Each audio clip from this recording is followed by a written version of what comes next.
Hello, everybody. This is Advocate Lucinda, your empowerment lawyer.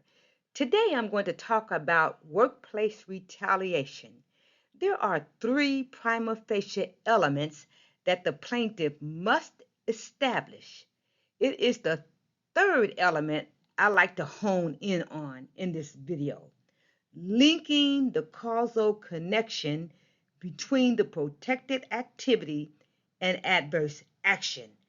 And I want to dispel the belief among many that the plaintiff must prove that the time between the protected activity and the adverse action must be a short period. So let's get started.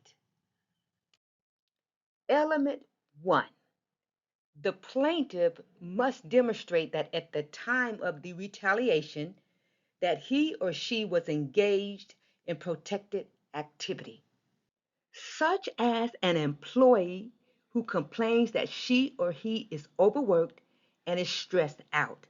Now, a verbal complaint qualifies as protected activity. However, I recommend that if an employee complains, to put it in writing.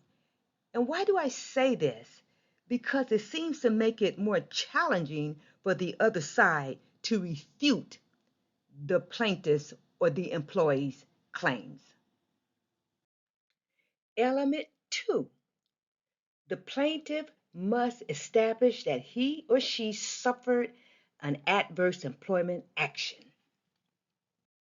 such as a termination, a demotion,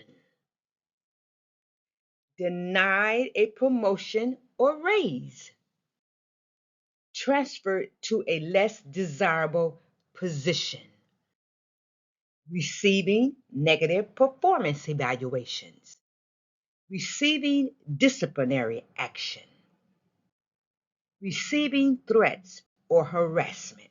And of course, this list is not exhaustive. These are some examples. Element three, causal connection. To establish this element, the plaintiff must show a link between the protected activity and the adverse employment action. And there are two ways the plaintiff can accomplish this. One, by showing that the employer had knowledge of the employee's engagement in protected activity and the employer terminated the employee thereafter. And two, that the adverse action occurred shortly after the protected activity. And this is the one that I want to hone in on. We're talking about temporal proximity.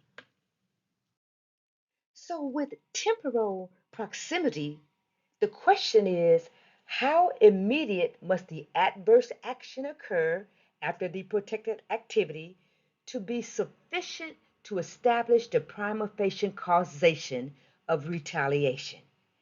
An employer's termination of an employee one day after she complained, for example, is a strong inference that the termination was motivated by the employee having engaged in protected activity.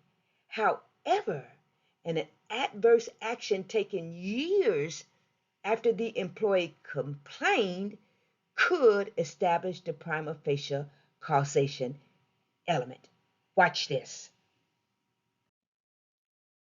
In a Fifth Circuit case, Evans versus City of Houston, a 2001 case, the court held this: a time lapse of up to 4 months has been found sufficient to satisfy the causal connection for summary judgment purposes. Now, let me say this about the different circuits. The time lapse of up to 4 months in the Fifth Circuit could be different in another circuit. And that's why it's important that when you cite cases to support your claim or defense, you want to cite cases from the circuit in which the lawsuit is filed. Now, the Fifth Circuit continued to opine if the adverse action happened more than 4 months later, temporal proximity can still be used. But generally, a plaintiff will have to show minor actions over a period of time, culminating in an actionable adverse action. For example, Zamora versus City of Houston, holding that a 26-month gap where the plaintiff alleged a series of adverse actions spanning several years was sufficient to show a causal link. As always, I hope this was helpful to you. I am Advocate Lucinda, and we will see you next time. Take care.